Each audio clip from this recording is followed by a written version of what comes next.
नमस्कार दोस्तों।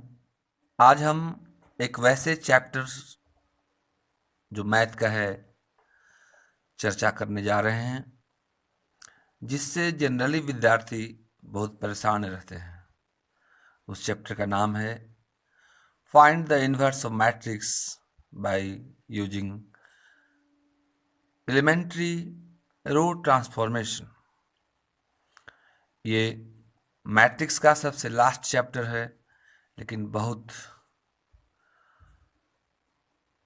इंटरेस्टिंग है। आइए पहले हम इसके कॉन्सेप्ट की चर्चा करते हैं। किसी भी मैट्रिक्स का इन्वर्स वैसे तो 3 मेथड्स के द्वारा निकाला जाता है, जिसमें पहला जो हम पढ़ने जा रहे हैं एलिमेंट्री रो ट्रांसफॉर्मेशन। दूसरा डिटर्मिनेंट के बाद एक चैप्टर पढ़ना है adjoint and inverse of matrix, adjoint निकालकर। और तीसरा किसी भी इक्वेशन की सहायता से हम किसी भी मैट्रिक्स का इन्वर्स निकाल सकते हैं। लेकिन आज हम सबसे पहले मेथड्स एलिमेंट्री रो ट्रांसफॉर्मेशन की मदद से आज हम एलिमेंट्री रो ट्रांसफॉर्मेशन की मदद से आज हम इन्वर्स निकालने की विधि सिखाने जा रहे हैं। आप अंतिम तक इस वीडियो के साथ बने रहें। मेरा वादा है, मेरा दावा है कि आप जरूर इस चैप्टर को समझेंगे और आप 5 मार्क्स अपने एग्जामिनेशन में प्राप्त करेंगे। सबसे पहले हम लोगों को चूंकि inverse of matrix by using elementary row transformation से पढ़ना है, इसलिए सबसे पहले हम लोग जानेंगे रो ट्रांसफॉर्मेशन क्या होता है। ट्रांसफॉर्मेशन का मतलब रूपांतरण होता है। रूपांतरण मतलब किसी भी मैट्रिक्स को कितने तरह से हम लोग ट्रांसफॉर्म कर सकते हैं। रो ट्रांसफॉर्मेशन आइए क्या क्या हम लोग मैट्रिक्स में कर सकते हैं हम आपको बताते हैं। रो ट्रांसफॉर्मेशन में पहला है किसी भी रो को किसी दूसरे रो के साथ इंटरचेंज कर सकते हैं। जैसे हम एग्जाम्पल की सहायता से आपको दिखा रहे हैं। Suppose you have a matrix ABCD, जिसमें रो ट्रांसफॉर्मेशन है तो आप जानते होंगे इसको हम लोग R1 बोलते हैं, इसको हम लोग R2 बोलते हैं। तो किसी रो को किसी दूसरे रो की जगह पर ट्रांसफॉर्म कर सकते हैं। जैसे अगर R1 को R2 की जगह पर ट्रांसफॉर्म करना हो तो इसको हम लोग बोलते हैं R1 is interchanged by R2। तो ये हो जाएगा आपका A equal to R1 R2 के पास और R2 R1 के पास। जैसे आप मेरे पास और हम आपके पास, उसी को इंटरचेंज करना बोलते हैं। तो AB जो R1 था वो R2 के पास चला गया, R2 जो था R1 के पास चला गया। ये फर्स्ट रो ट्रांसफॉर्मेशन है। सेकंड है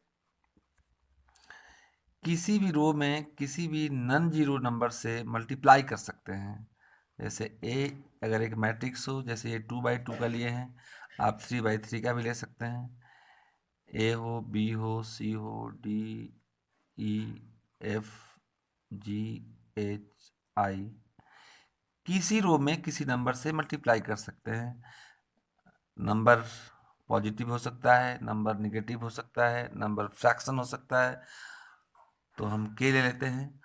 के इज आइदर पॉजिटिव और निगेटिव और फ्रैक्शन। तो के से किसी भी रो में मल्टीप्लाई कर सकते हैं। जैसे अगर आप R1 में मल्टीप्लाई करेंगे तो लिखना पड़ेगा यहाँ पर R1 इज मल्टीप्लाइड बाई के की जगह पर 2 हो तो सब में 2 से मल्टीप्लाई होगा, किसी में एक में R1 में 2 से। अगर यहाँ R2 इंटू के लिखते तो R2 में मल्टीप्लाई करते हैं। अगर R3 इंटू के लिखते तो R3, अगर मान लीजिए 2 से करना है तो ये हो जाएगा 2A 2B 2C। अगर हाफ से करना है तो जाएगा A/2 B/2 C/2। तो अगर -3 से करना है तो जाएगा -3A -3b -3c। के से मल्टीप्लाई किए हैं R1 में, तो ये हो जाएगा के ए, के बी, के सी। R2 and R3 remain same, उन दोनों में कोई परिवर्तन नहीं होता है। तीसरा होता है किसी भी रो को किसी रो में ऐड कर सकते हैं और सब्ट्रैक्ट कर सकते हैं। किसी भी रो में किसी रो को ऐड कर सकते हैं और सब्ट्रैक्ट कर सकते हैं। Suppose you have a matrix A B C D E F G H I. किसी भी रो को किसी रो में ऐड और सब्ट्रैक्ट कर सकते हैं। सपोज R1 को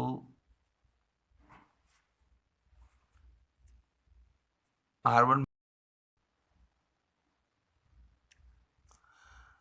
A इक्वल टू R1 में R3 को ऐड कर रहे हैं, तो A plus G, B plus H, C plus I. अगर सब्ट्रैक्ट करेंगे तो A minus G, B minus H, C minus I. सामने सामने वाले को ऐड करते हैं या सब्ट्रैक्ट करते हैं, B plus minus H, C plus minus I, D E F G H I। इसके बाद फोर्थ रूल है आपका, किसी भी रो में किसी रो को किसी नंबर से मल्टीप्लाई करके भी ऐड और सब्ट्रैक्ट कर सकते हैं। जैसे यदि आपको R1 मान लिया जाए, हमको R2 मान लिया जाए, तो आप में हम आकर मिल सकते हैं, आप मेरे से मिल सकते हैं। अगर आप दो दोस्त को लेकर भी मेरे साथ आएंगे तब भी आप हमसे मिल सकते हैं। जैसे अभी हम R1 प्लस R3 किए थे, R3 जो था अकेले आकर R1 से मिल गया था। अगर दो दोस्त को लेकर भी आइए 2R3, तब भी ये R1 के साथ मिल सकता है। जैसे A इक्वल टू अगर हो ABCDEFGHI,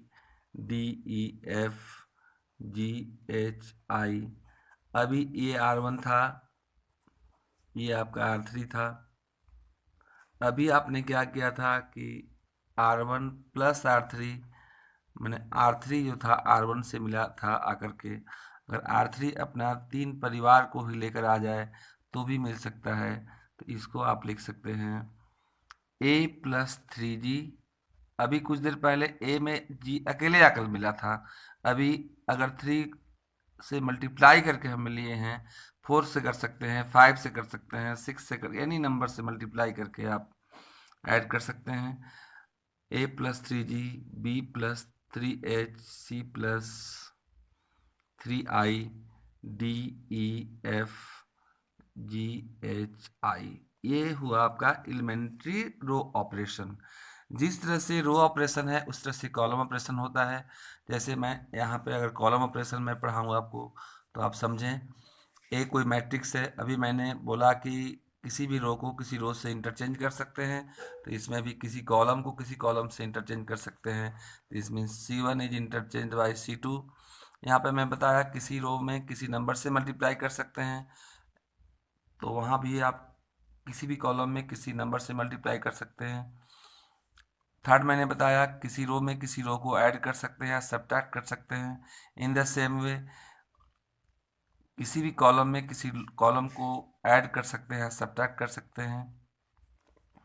फिर मैंने बताया आपको किसी भी रो में किसी दूसरे रो को किसी नंबर से मल्टीप्लाई करके ऐड कर सकते हैं, सब्ट्रैक्ट कर सकते हैं। इन द सेम वे किसी भी कॉलम में किसी कॉलम को किसी नंबर से मल्टीप्लाई करके ऐड और सब्ट्रैक्ट कर सकते हैं। तो ये तो हुआ आपका रो ट्रांसफॉर्मेशन या कॉलम ट्रांसफॉर्मेशन, जिसका उपयोग, जिसका यूज इनवर्स ऑफ मैट्रिक्स निकालने में होता है।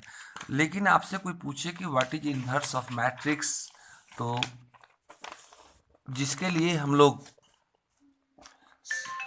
काम कर रहे हैं वो कुछ अलग चीज़ है, और आप देखें तो पता चलेगा आपको इनवर्स ऑफ मैट्रिक्स कितना इंटरेस्टिंग है।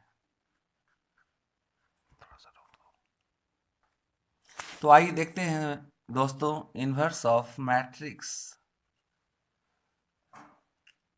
क्या है।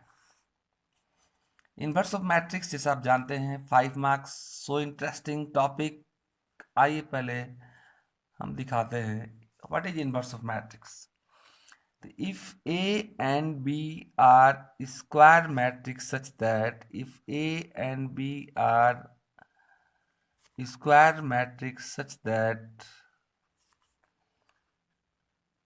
if A and B are square matrix such that A into B equal to B into A equal to I, this means in Hindi language आप बोल सकते हैं कि अगर ए और बी कोई स्क्वायर मैट्रिक्स इस प्रकार का हो कि A into B equal to B into A equal to unit matrix हो, then A inverse equal to B होता है, या B inverse equal to A होता है। यानी अगर दो ऐसे मैट्रिक्स हो जिनका मल्टीप्लाई करने से यूनिट मैट्रिक्स जाता है तो दोनों एक दूसरे का इन्वर्स कहा जाता है। जैसे अगर दो बच्चे, दो लड़के इस प्रकार के हों कि दोनों मिलते ही गले मिल जाते हैं तो दोनों एक दूसरे के दोस्त कहे जाते हैं। अगर दोनों मिलते ही फाइटिंग शुरू कर दें तो दोनों एक दूसरे के दुश्मन कहे जाते हैं। तो यहाँ भी अगर दो इस प्रकार के मैट्रिक्स हों कि दोनों का मल्टीप्लिकेशन यूनिट मैट्रिक्स हो जाए, यूनिट मैट्रिक्स मीन्स आप जानते ही होंगे, unit matrix I equal to 1 0 0 1 होता है, ये 2/2 का है।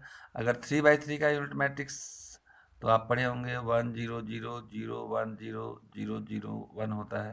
तो अगर दो मैट्रिक्स के मल्टीप्लाई करने पर ऐसा कुछ आ जाए तो हम लोग ए इनवर्स को बी बोलते हैं। ये तो हुआ इनवर्स किसे कहते हैं। अब इनवर्स निकालने का प्रोसेस क्या है, what is the working process,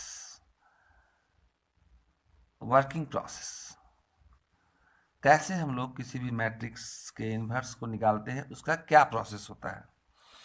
suppose आपको जिस मैट्रिक्स का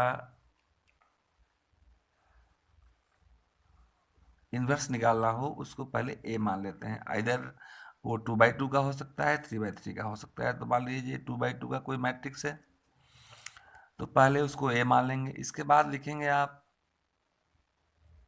सेकंड में सिंस ए इक्वल टू आई ए। आपको एक मैं बात बता दूं, शायद आप पहले पढ़े होंगे, अगर नहीं पढ़े होंगे तो जान जाएं आप। जिस प्रकार से अलजबरा में 1 होता है ना, जिस प्रकार से ट्रिगोनोमेट्री में sine square theta plus cos square theta होता है, जैसे ट्रिगोनोमेट्री में sine square theta plus cos square theta का मान भी 1 होता है, वैल्यू 1 तो 1 है ही है। कॉम्प्लेक्स नंबर में आप आ जाएंगे तो i⁴ का भी वैल्यू 1 होता है।